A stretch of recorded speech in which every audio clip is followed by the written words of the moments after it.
Father, do you have 50 rupees? You took 1,000 rupees this morning and now you're asking again? Father, Chaudhry Sahib has arrived and we'll need to offer him coffee. The 1,000 rupees from this morning were spent on mourning friends.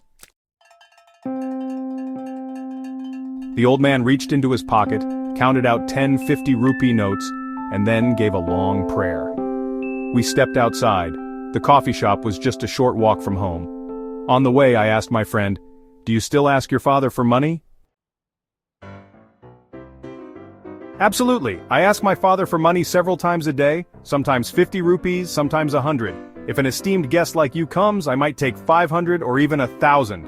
You're 50 years old, the first person I know at this age still asking his father for money. Allah has blessed you with so much, your children are grown, yet you ask your father for money daily?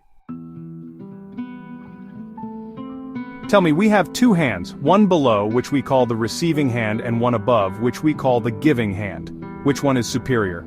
The one above, the giving hand. Now imagine you've been the giving hand your whole life, always providing for your children and those around you. But then suddenly, you have to become the receiving hand, needing to ask others even for small things. How would you feel? You're absolutely right. One would feel diminished and needy. Exactly.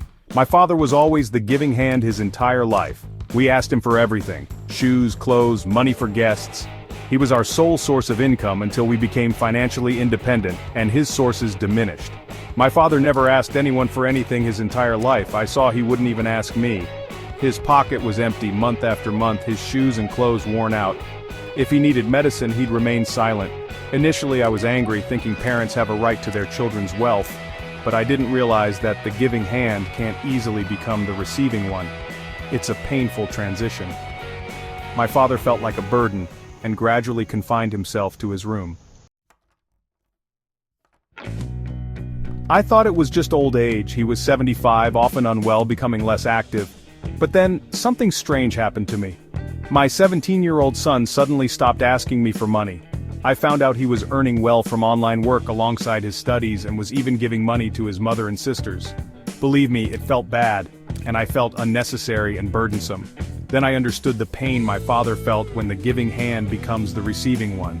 I went straight to him and asked like a child, "Father, do you have 50 rupees?" My father was sitting there looking sad. As soon as my words hit his ears, energy seemed to surge through him. He sat up, instinctively reached into his pocket, and placed 50 rupees in my hand. After giving me that 50, his demeanor changed. He seemed to light up.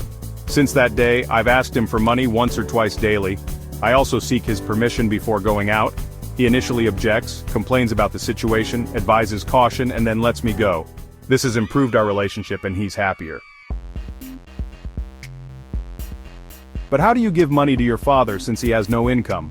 I've transferred half my salary into his account. The money goes directly to him. He has a checkbook and keeps cash in his pocket and wardrobe to give to me.